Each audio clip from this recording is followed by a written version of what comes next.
to make sure when you're doing the push-up, you start off, use the upper body, keep your knees like this. You don't want to go down like this with your elbows flaring out to the side.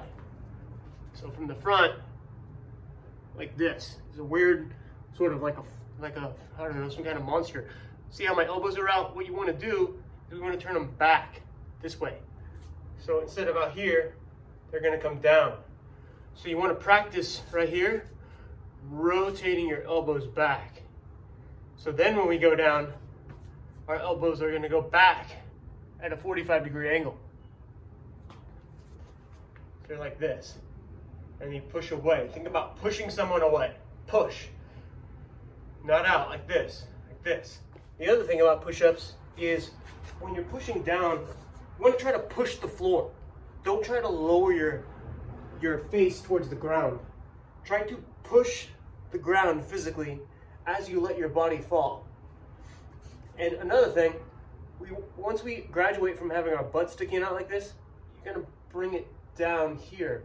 And see how my arm is perfectly aligned like a pillar? I know you can't see my hand, but just trust that it's directly under my shoulder.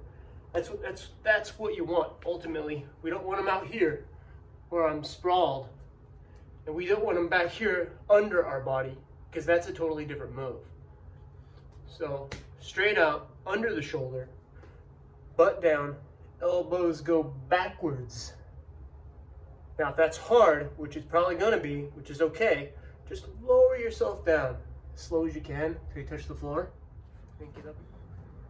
The last part of this would be just mastering the negative version of the push-up.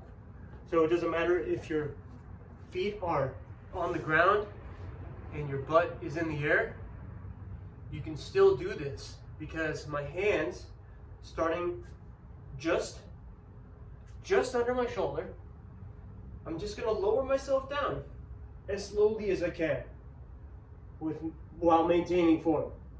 And by that I mean, as soon as you start going down, if you feel yourself break and your elbows flare, that's where you stop. And then you go down. Then you push yourself back up. Or you lower yourself. When your hands start to break, push with everything you got to get back up. Now, if all of that's too hard, what you need to practice is the plank.